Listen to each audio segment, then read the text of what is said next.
Is there something on your mind that's haunting you, like a ghost?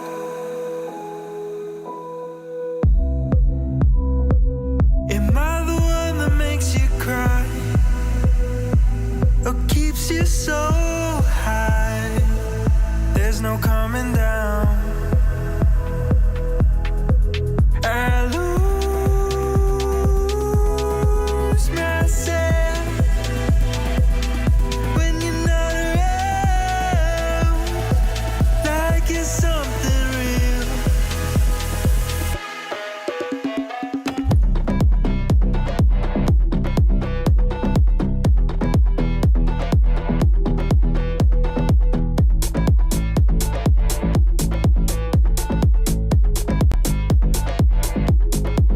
I lose myself when you're not around, like it's something real. So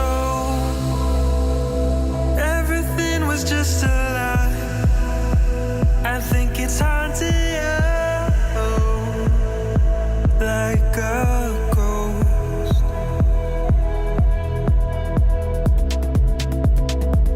Am I the one that makes you cry, or keeps you so high? There's no coming down. I lose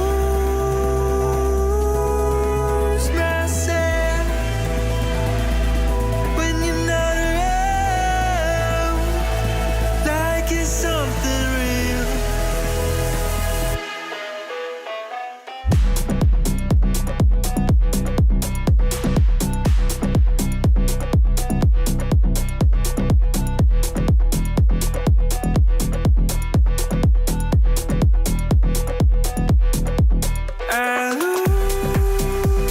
lose myself when you're not around, like it's something real.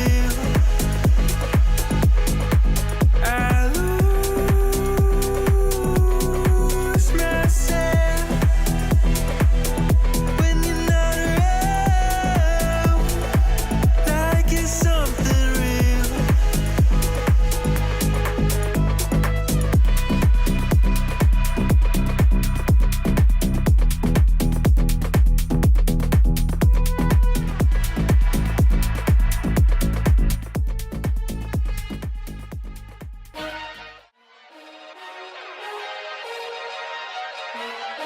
You're tuned in to a Grown Folks production In the mix. with the commish, Nate. And there we have it. What's up, everybody? Welcome to Press Pass Live. I'm your host, the commish Nate, your weekly OMFL podcast show, the world's oldest and longest online CFM in the world. Started in 2001 as a PC league. Thanks for hanging out with me. I am flying solo today. My guy Maniac had to back out at the last minute, and life is a little too busy right now. So understandable, happens to the best of us. But because I'm flying solo, we're going to have to see how this goes. Good to see you, Mr. Trey. I think you were traveling last week or whatever it may have been. So we miss seeing you around. Lots to unpack and a lot has happened. And because we were sharing these responsibilities, I may have to wing some of this. And if you're watching on the vertical, you're going to see Mr. Maniac right there. He's not here. It's just me. If you're watching the normal, you don't see Maniac because can't remove him from the vertical right now. It won't make sense. It doesn't matter. People don't care. Just talk about why we're here. And why we're here is to talk about the OMFL. Let's look at week number 5. They had a ton of really great games. We're going to look at 5, 6, 7. You're going to pick one game from each of those. We'll look forward to 8, 9, and 10. Crazy to think that is where we are in our season. Then we're going to look at some teams and start to unpack a few things. I'm just going to give you my opinion, but if you're in the chat, I want to hear your opinion as well. Come and hang out and talk to me. Miami Dolphins beating the Green Bay Packers 19-13. Minnesota on top of Detroit 28-24. Some really good games right off the bat, but we got to talk about the Raiders and the Chiefs. Raiders coming away with a 1-point victory, 28-27. Kansas City really shut out in that fourth quarter where the Las Vegas, I want to say the Vegas Raiders, but it's the Las Vegas Raiders end up having a great fourth quarter, putting up 14 points, only one turnover in this game. And we are at that kind of time in the Madden cycle where guys have started to figure out what routes work, what play calls work, and call more of those than the others that don't. Hence my 8,000 messages that went out this past weekend, just trying to tighten up some FPR things, bring some clarity. Unfortunately, we had to bring some old rules back, but that happens every cycle, sort of clean the slate going into the cycle. As the cycle progresses, we got to sort of add things right back into the FPR. It happens. It's normal. It's not abnormal, but what I'm trying to get is the frustration is starting to build. And the later we get in a cycle, guys start to get way more frustrated. If you watched any of my game streams, you know exactly what I'm talking about because I am extremely frustrated. Within the first 2 minutes of every game, I'm ready to throw it out of the window. But you can see 2 sacks on Mahomes from the Las Vegas Raiders, but they did have their brand new quarterback, Gaston Walter, over from the Minnesota Vikings. Not a terrible game. He did throw a pick. He was only sacked one time, only threw 144 yards and 55% completion percentage. But this was about the running game. Jacobs, 11 for 110 and 2 touchdowns. And their rookie backup, 14 for 58 with 2 touchdowns, 4 touchdowns combined by those guys. Aiden Nash, 4 receptions for 58 yards and a touchdown. That guy makes plays no matter where you put him. And you can see Justin Reed leading this team in tackles, and the sack leader was going to be Max Crosby. Mason Crosby kicks field goals, not sack quarterback, but a really nice victory for the Raiders. And the Kansas City Chiefs have been one of those teams we've talked a lot about, sort of hot, cold, hot, cold. We want to see more from them as we continue to progress here. And so it's just one of those things that have to happen. Trey, this literally happened like 2 minutes. I'd already fired up the stream when he told me he wasn't going to be able to make it. So no real time to ask for any kind of help. The other games that went really well, Condors in Jacksonville, 47-41. That was a really, really good game. Seattle, we talked about this one live last week. 10-0 over the San Francisco 49ers. Nice victory for them. Buffalo with a 42-32 victory over the Patriots. Atlanta Falcons 47-41 over the Tampa Bay Buccaneers, even though the Atlanta would sort of hit a skid after this one. The New York Jets with a 33-21 victory over the Chargers, and Pittsburgh with a 31-27 victory over Carolina, who Pittsburgh and Carolina both starting to figure some things out here in the middle point of the season. Looking at week number 6, actually, let me double check because it just hit me. Yes, I did not get any OMFL news. So not only am I flying solo, but we have no news for today. That's okay. Life happens and gets in the way. A lot of blowouts, a lot of big points put up in this week here in week number 6. But Green Bay and Toronto Mounties, brand new team over there, 17-10 over the Green Bay Packers. 3 turnovers for the Green Bay Packers. They really struggled with turning the ball over and didn't have the ball all that long, only 15 minutes and 42 seconds. CJ Stroud with a great game, 261, 2 touchdowns, 1 interception. The rookie, or actually second-year guy out of Mississippi State, Marco Feldman, had 3 turnovers on the day. Looking at the running game, 12 for 84 for Tremaine Hall, but it really was about the defense for Toronto. They got after Green Bay. Edmonds had a sack. They picked him off 3 times with Steven, Jackson, and Brisker. I always said that Toronto has a very good defense, and they really showed it here against Green Bay. Good to see you, Bill. Some other really good games this week. Again, a lot of blowouts in this one. Cincinnati hanging 48 on his buddy Little Koch, 35 for the San Antonio Desperados. A lot of other big blowouts. San Francisco, Detroit, Carolina. Just big blowouts in week number 6. Week number 7 only has a couple of games here left. This was a really good, a massive victory there for Nipples and the Baltimore Ravens, 30-27, scoring 13 points there in the fourth quarter. This one really was all about both of these quarterbacks, man. 72% for Lamar Jackson, 53% for Richardson. 3 touchdowns combined, 2 interceptions combined, 3 sacks combined between both of those. Nothing really super sexy at the running game. Josh Downs, though, showing why he is such a good playmaker here. 7 for 97 with a touchdown. Zay Flowers, 4 for 72 and 2 touchdowns. And then the defense, again, really getting after the quarterbacks. Humphreys and Moore each with an interception, and then Trenton Simpson with 2 sacks on the day, and Galmore with a sack on the day. And a big-time victory there for Mr. Nipples and the Baltimore Ravens. Looking at a couple of these other games, Green Bay, a couple of close losses so far this season. So 32-31 against the New England Patriots, a 27-14 victory for the Commanders over the Eagles. The Jets with a 28-14 victory over Denver. Pittsburgh with a 35-31 victory over the Cincinnati Bengals. Big time win there for Cincyberg, who I think is on a 3 or 4 game winning streak now, as he's got that team absolutely rolling. And then Tampa Bay doing what Kevin and Tampa Bay knows how to do, and that's put up a ton of points, 41-32. That passing game for him just feels unbeatable. Like you don't know how to guard it on any route, on any play. He just has big time playmakers. His offensive line gives him time, and he's able to find those open guys. Looking at week number 8, I'm just going to point out a couple of games here that should be really good games to be able to watch. Vikings and Packers, they played to a close one. Can Priest get the Packers over the hump?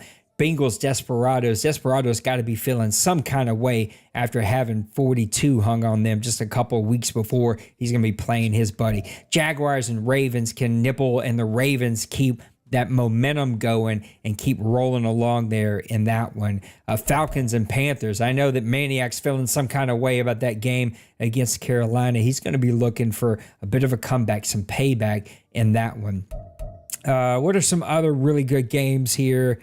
Rams Seahawks. I don't know. Let's see what Smace can do. Smace got a lot going on. The Seahawks, they're absolutely rolling. Bills and Jets, that should be a really good one. Big Hurt has the Bills arguably number 1 in the power rankings right now. That team is playing exceptional football. Next time we come back, we'll have a commish power rankings.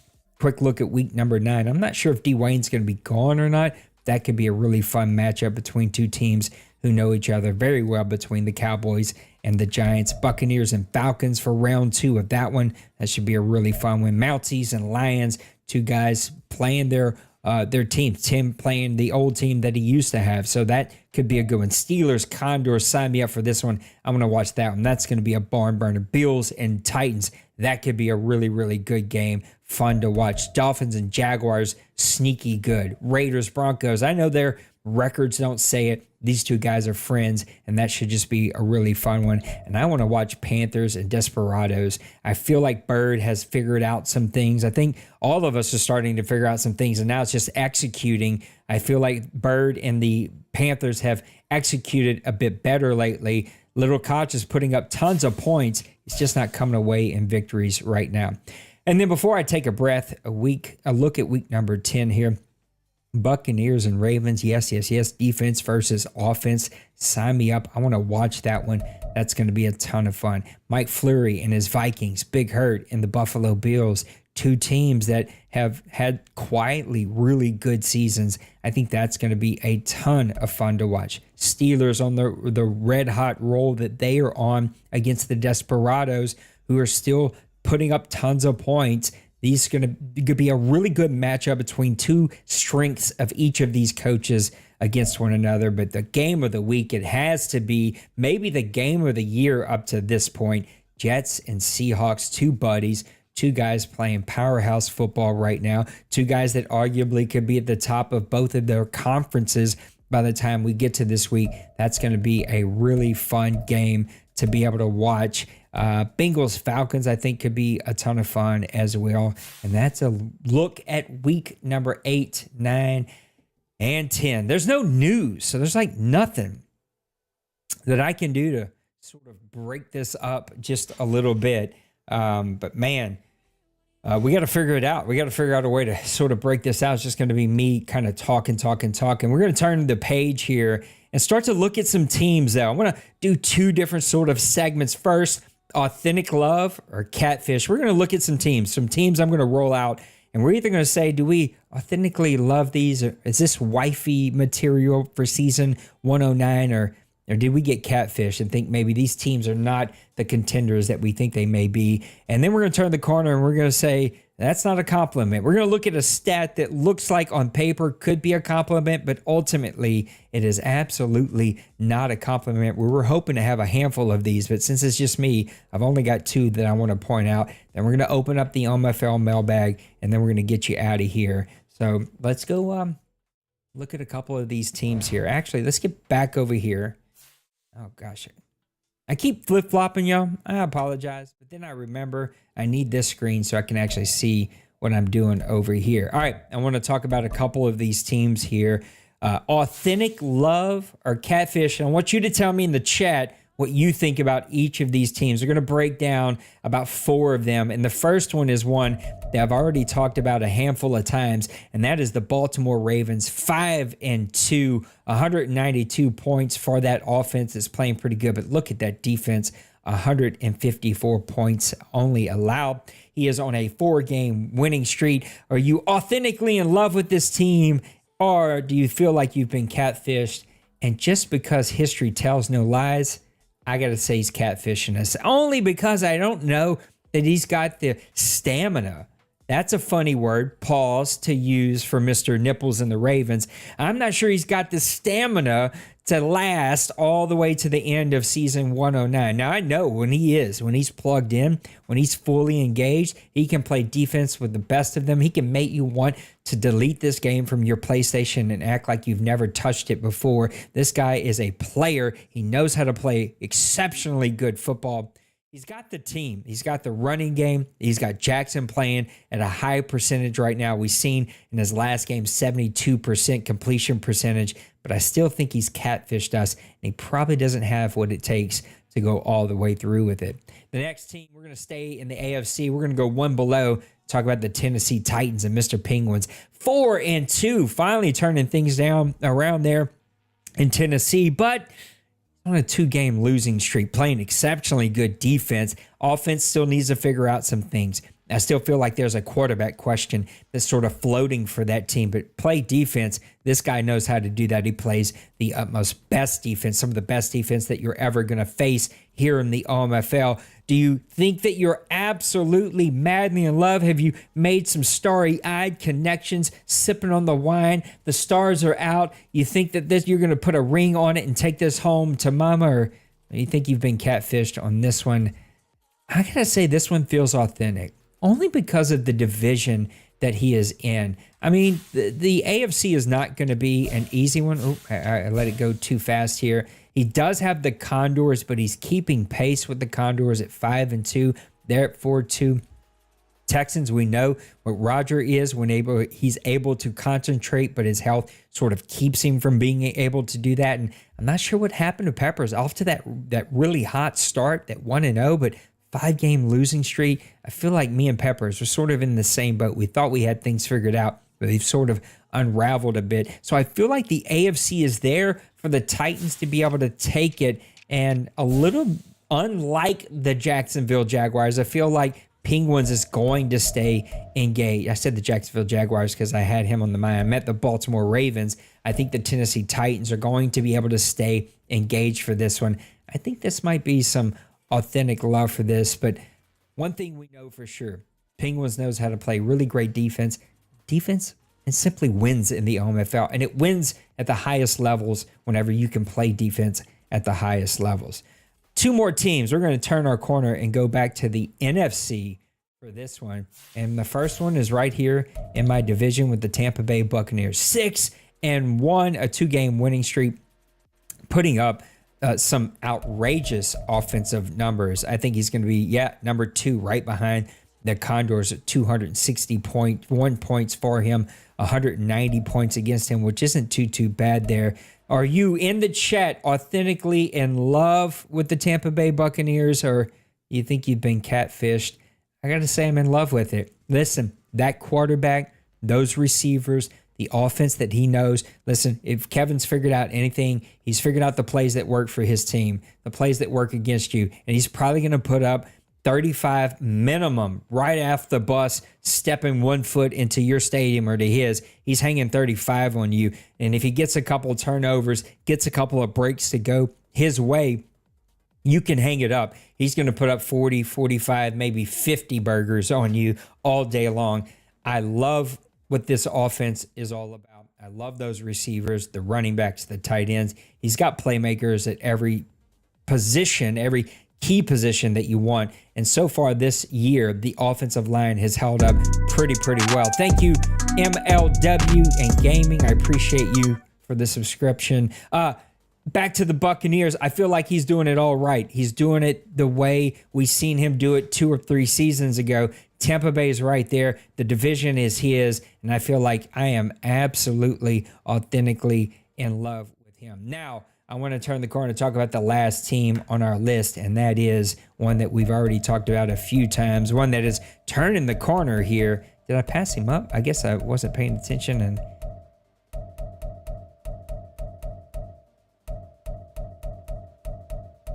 this is bad streaming right now, but holy cow, he's way further down this list than I thought he was. Oh, it's because I'm looking at points far. That's not what I wanted to look at. I want to look at this. This is what I'm trying to get to. All right, he's not as far down on this list, coming in at 13th, the Minnesota Vikings. So in the chat, are you authentically in love with the Minnesota Vikings at 4-3? Playing really good defense, 151 points for him. Offense, bit of a struggle, but he did send away his franchise quarterback, so he sort of hit the reset button on the quarterback situation. Or do you think you've been catfished? I feel like this is one of the tougher ones because this division, with the exit of Trey, your Super Bowl champions, it opens up this division wide up. The Packers losing close games, 1-point games. He's losing those. He's not able to get over the hump there. On the other side, the Vikings have got a couple of wins here and there. Kind of went on a bit of a streak there, losing streak, but he's got back on the winning side with his win this past week. And then you got the Detroit Lions. Tim, he's in chat right now. What's Tim thinks he's going to be able to do with those Detroit Lions? Not built for him, but can he get things figured out? I got to say he's catfishing me. Only because of the quarterback situation. That's it. I think Fleury is going to get things figured out. We talked how highly. I think he will make a push and probably make the playoffs. But without a quarterback, are you going to be able to win at the highest levels here in the OMFL? My gut tells me probably not. It's going to be too tough of an ass. So if you're watching this later, I don't know why. This is normal time for us, but it seems like this Monday, everyone's busy. If you're watching us a little bit later, I want you to leave a comment. Tell me what you think. Are you madly in love? Are you catfished by these teams we went through? Where did I get them? Ravens, Titans, Buccaneers, and Vikings. Are you madly in love, or do you feel catfished by those teams? Let me know what you think. All right, last segment before we open up the OMFL mailbag. We're going to talk about that's not a compliment. We're going to look at a stat here in the OMFL that is actually not a good stat, though on paper it looks like a good stat. And the very first one, the New England Patriots. Let's get over here and look at the New England Patriots. I got to show you a stat that really stuck out. I am a big fan of Lost Sniper. He feels like a brother from another mother. I hope one day I get to go to Vegas, hug that guy's neck, take him out to dinner somewhere, even though he probably makes way more money than me, so maybe I'll make him pay for dinner. But this guy is just a brother from another mother. And if you look at the offensive passing yards, he is number 2 in passing yards, and yet his team is not winning like normal teams. He is giving up a ton of points on defense. He is not playing that fundamental offense that we've seen him play in the past that got him into the playoffs and making runs. He sort of had to rebuild this team, a lot like me. Both of our teams are very similar, aging, bad cap situations, no quarterback. He sort of had to build this thing from the ground up, and he's starting to slowly get there, but he's not quite there just yet. Let me see if I can pull up some stats really quick on the New England Patriots. What is that, AFC East? Yes, sitting at 3-4. He scored 191 points, but he's given up 213. He is on a 1-game winning streak, but 3-4, not the season he was hoping to have. He really had a solid draft and rebuilt this team. Rusty Starr is a playmaker, but being number 2 in the passing game here in the OMFL, you would think means lots of wins. I'm putting up tons of big numbers, but he's not scoring the touchdowns that he wants to score. He's not winning the games that I know he's trying to win here. That is not a compliment for the New England Patriots to be number 2 in passing here in the OMFL. Another one still staying on the AFC. Denbrew, let me know in the chat. You didn't give me news. I'm afraid you're busy. Maybe on vacation. Maybe he's out. Maybe that's what's going on. I don't know. Maybe it's just life. So Denver, let me know if I'm talking about the AFC enough today. But the other team is also going to be here in the AFC. This is not what I want. I hit the wrong button here. Madden's menus take forever to load. I absolutely hate their UI. Though I would say I've seen worse UI before in the past with other games. Team stats, we're going to stay in the AFC. I want to look at red zone percentage. I think right here, we're going to go red zone percentage. We're going to go offensive red zone percentage. This is not it. It is defensive red zone percent. That is not it. Okay, then I feel like that maybe Neon Sports gave me some messed up stats here.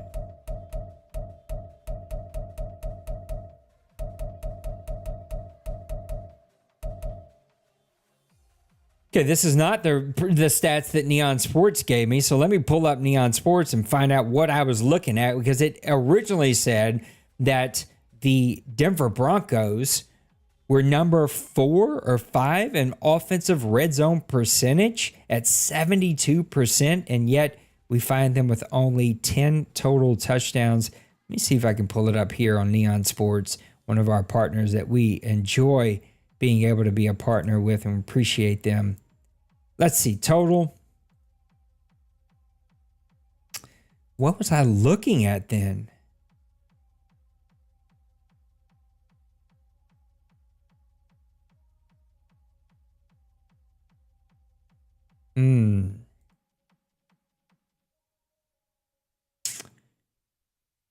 This is it.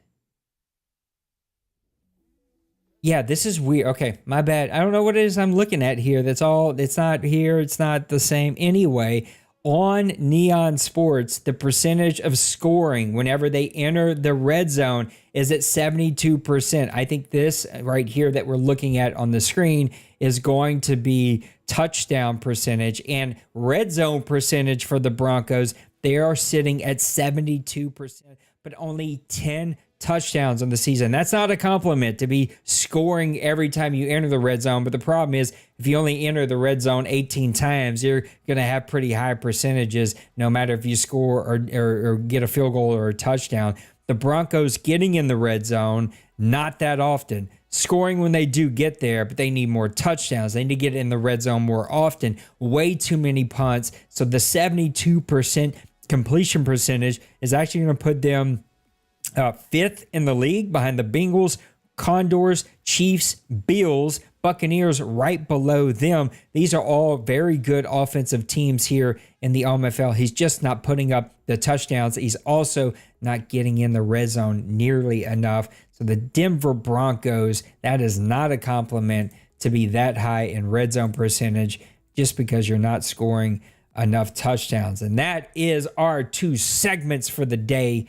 Now we're going to open up the OMFL mailbag. I think we got no new questions. Again, I see Nipples is typing a new question as we are talking, but we'll see if we can get to it. What are your top 5 offenses and top 5 defenses for season 109? This comes from our guy Bronco Man. That's a really good question, but let's see if we can get over here. I think we want to go to standings. I'm going to give you mine, not just based off of stats, but the ones that I've seen, especially here as of late. What are we in week number 7? The teams that I think have put up a lot more points here in week number 7. Let's look at the top points scored for these teams. You got to go Condors. I think low key, the Condors just has really good passing game. We know the running game he has, but I feel like the last 2 or 3 seasons, he has built a really good passing game, especially with downs. He's very efficient with his quarterback. He can also take off running with him. He can put up tons of points. I think Condors just have one of the best offenses quietly because he just doesn't get enough love. Tampa Bay Buccaneers are going to get tons of love. I think Tampa Bay is top 3 offense in this league, hands down. He can put up points with the best of them. I would put the Jets up there. He has figured out a scheme, a play calling sort of platform of the rhythm and mode that he calls these plays that just attacks you, puts pressure on you, and makes it very difficult to know how to challenge him on the defensive side of the ball. I would also put the Desperados up there. I think he would fall in my top 5. He can put up points with the best of them. The problem is his defense isn't sort of keeping pace with his offense right now. And I'd also put the Bengals up there. I've watched Joe Burrow just have 4, 5, 6 seconds in the pocket. And with that chase on the outside and the tight end and the running back core that he has, like, man, he is just very difficult to defend. I know looking at the stats, Seahawks having a great season, and I think has arguably the best quarterback in the league. He's got to be an honorable mention. Some would argue, put him in the top 5, probably deserves to be there. I'm just trying to tell you the teams that pop into my head when I think about offensive numbers. We know that his quarterback for the Seahawks is great, but he had an MVP season last year, and before that, it's kind of a slow build. I feel like one more solid season, like he's currently having, he will be top of mind when we think of offense. And then the Dallas Cowboys, he does it in like a very effective way, maybe a untraditional way. When we think about top offenses, we think about passing offenses first. And really, his is going to be the quarterback play is going to be efficient, and the running game is going to be outstanding. All of those teams, though, should be mentioned when thinking about the teams here. Now look at a couple of points against, and this is strictly looking at the scoring. You got to talk about these first 3 right off the bat. Cowboys, 49ers, Seahawks. I would even put the Commanders in there. All of those coaches are known for defense. Look at the points allowed here. 94 for the Cowboys, 107 for the Seahawks, for 49ers, 111 for the Seahawks, who shut out those 49ers. Commanders, 129. We knew that Bill was going to take some time to build that defense. He has done that. there playing outstanding football. We know what Meek has done. He has built a defense that can get at you from every single level. There is no time that it lets up and that you think you can breathe. He can really attack you with those Seahawks. 49ers, he is known. So is Dallas. Dallas and the 49ers, both known for the pressure that they put on you. Both of them do it differently. The San Francisco 49ers will play safety. He will play a lot of man coverage, go make a play on the ball. Dallas Cowboys, he's going to pick and choose his blitzing opportunities, but he's going to play the middle of the field with that middle linebacker. He's going to shut down your running game. He's going to try to cause you to throw the ball in the middle of the field, and he's going to have success picking you off. Those are my top four right off the top of my head. And I would also put Big Hurt and the Bills in that conversation. I feel like overall, Big Hurt, when he is at his best, he is playing exceptionally good defense. And this year, the Buffalo Bills are at their best, sitting here at 5-1. Vikings, you can see, should be in the conversation. Bengals should be in that conversation as well, as really good teams that are playing really great defense. And that is a look at the top defenses that we have here in the OMFL. Let me give you a little check mark, Bronco Man. We've been waiting on that question for quite some time. What are some other ones that we've been sort of waiting on? At one point, sorry, let's try that again. Had a little mini stroke, but we're back. Little Koch, he says, at what point of the cycle do you start looking for your import? For me, it is now. Like I'm thinking about my team now. A lot of teams, I think we're seeing as a general consensus, are going into the next draft or the following, that last draft that we do before we call it quits of the Madden cycle. Guys are tending to go that route. They want the youth. They want the contract, the rookie contract for the longest amount of time. But I think now in this season, you're thinking about this last draft. You're thinking about the guys. Or by now, you've known about your import that you took from last Madden. And is this a guy that you're going to have to pay, that you want to retire here, that you want to be here? We haven't seen a lot of those guys go over 3 Madden cycles. We've seen a handful of those guys, but you're knowing now this season, is this a guy I'm willing to invest in? He's such an impact player. I got to take him with me for 3 Madden cycles. Or hey, I've got a guy, or nope, I don't have a guy. I need to find that guy in one of these next 2 drafts. What positions do you prefer? I don't know why I can't say these words. For your imports, I think quarterback is going to be el numero uno for a lot of us, especially if you don't have that franchise guy in your NFL team. If you know going into it, I've got either an older guy or I got a guy that's just attributes-wise isn't going to be that guy, then you're thinking quarterback. If it isn't quarterback, then it sort of opens up to the needs and skill positions for your team.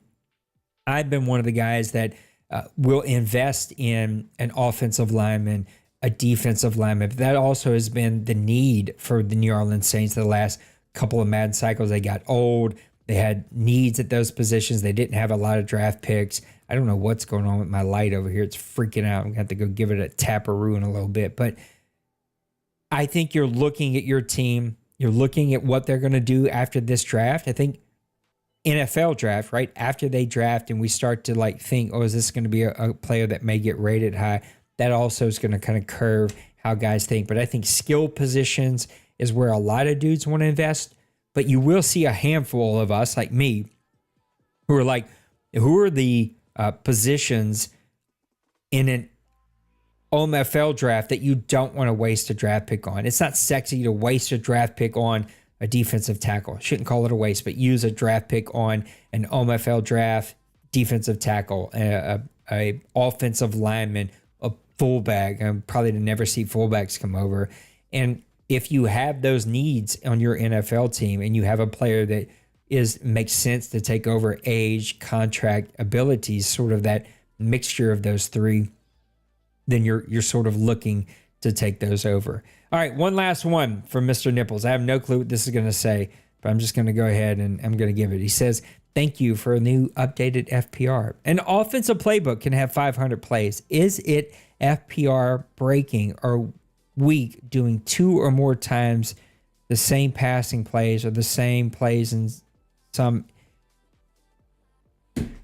Hold on, Nipples. Let's try this again. Is it FPR breaking or weak? So is it just against FPR or is it just lame?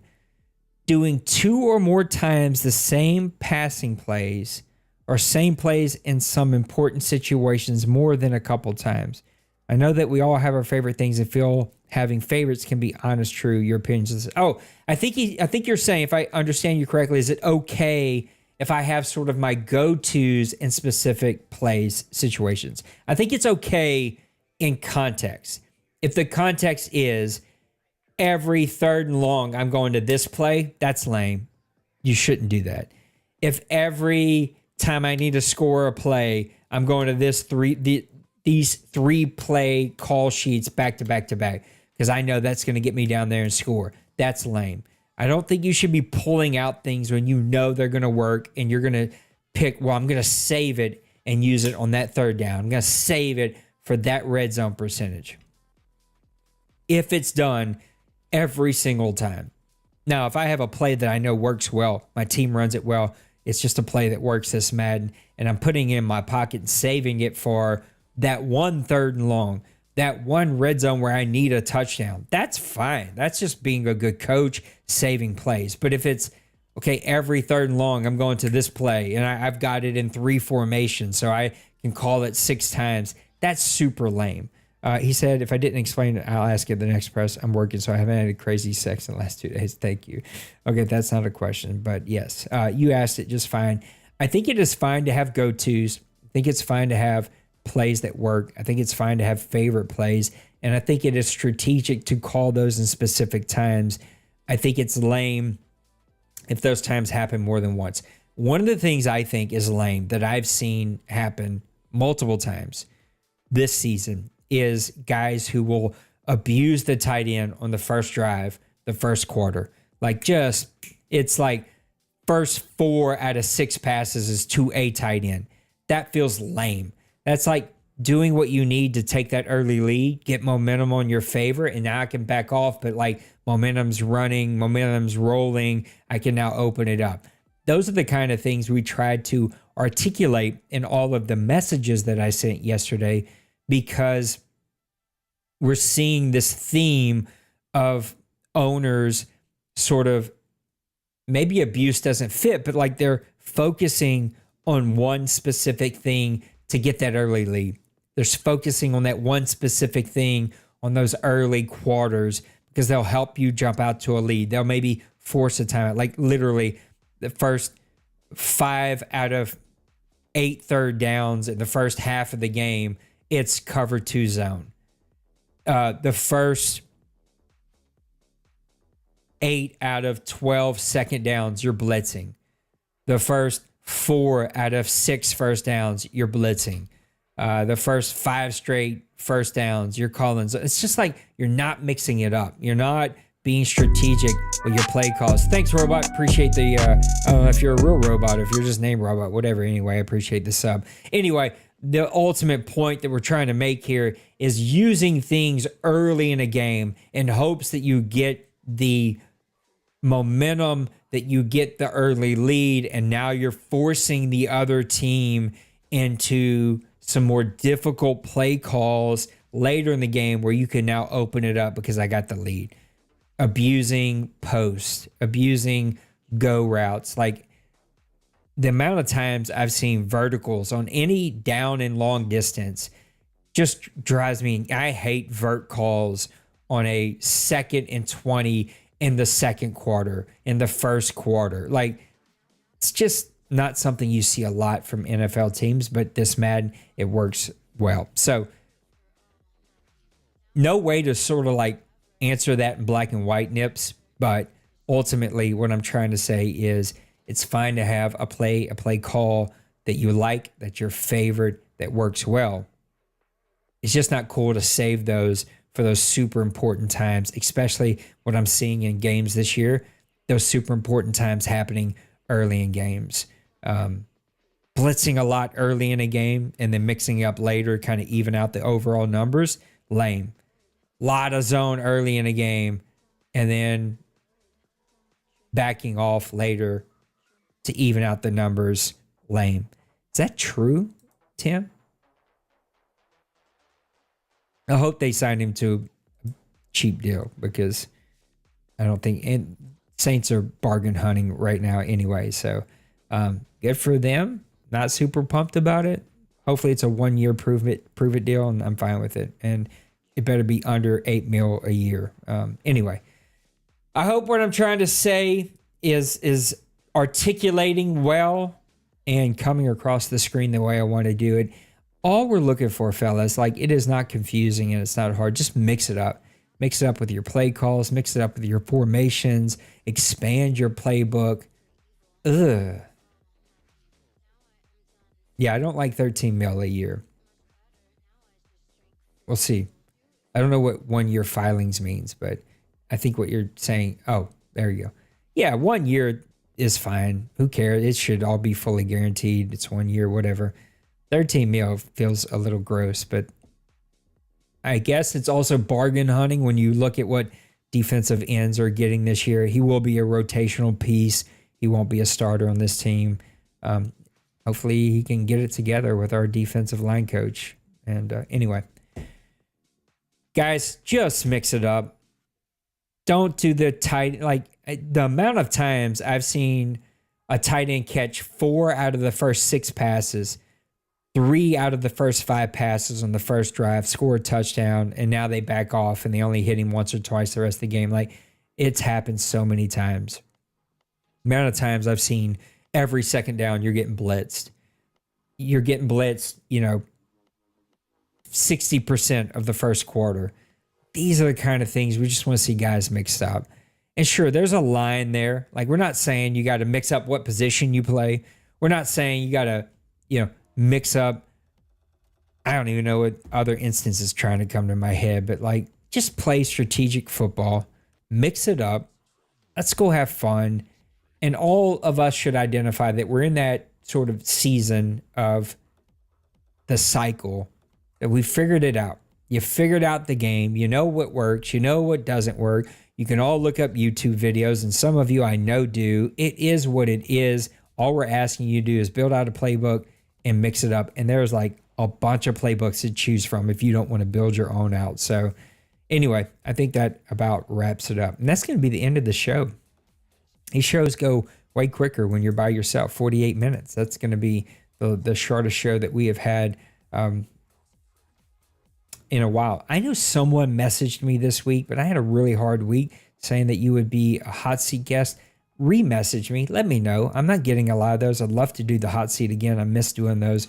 They're always a lot of fun and always got a really great response from the guys. So please let me know if you're willing to do a hot seat. If you don't want to do one here audio-wise, we'll do a written one, but I'd love to have you here do audio. You do it with your phone, computer, laptop, iPad, whatever. You can use all kinds of different things to do it. So think about doing it. And the ultimate sort of like last little bit that I'll close the show is just FPR. Like, it sucked writing up those long messages. And I know 80% of you didn't want to read them, didn't read them, and just skim them. But I always try to over communicate here in the OMFL expectations. And we're just at that cycle, part of the cycle where we're seeing these sort of things over and over. And I really am trying not to add rules for one guy. I'd rather just remove one guy or have a conversation with one guy, but we are having to put back some rules. And unfortunately, when it comes to pressure, it is what this Madden's built to do. It's going to come in waves. It's not going to be consistent. There's no slider adjustments that we can do to make it consistent. And I think a big portion of what is caused is the games I'm watching and experiencing. If you stay in a normal pocket, like a normal quarterback under 10 yards, you're probably going to get a good amount of pressure. It's going to be more consistent. It's when we're seeing guys drop back 11, 12, 15 yards. They're having way more time to pass the ball. I don't know that this will fix it, but it's at least a step in fixing it. With the rest of the stuff, catch rules, it is what it is. I hate it is. It just kind of is what it is. So come participate with us. Come hang out with us. Let's get those photos going. I love the content. Let's finish this cycle strong. We still got the rest of this season, half of it to go. We got all next season. So a lot more football left to be played. And then we're going to play some NCAA. I think Maniac is playing with the idea of starting a for fun league that is cross-play. And so if we've got Xbox friends who are watching this, I think Maniac's playing with the idea of doing a for fun league that will have the cross play plugged in and be able to do stuff with both Xbox and PlayStation.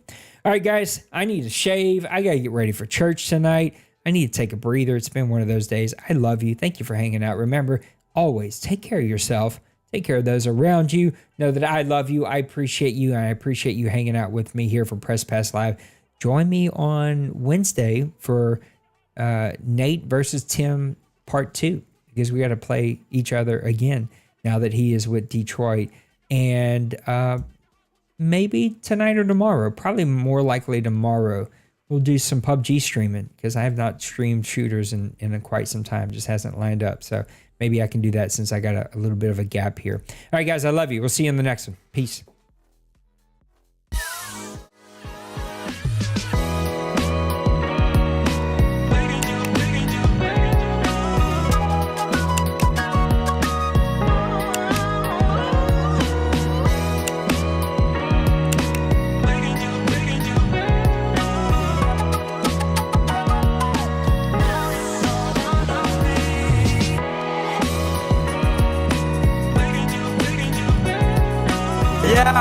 Smash that like and subscribe.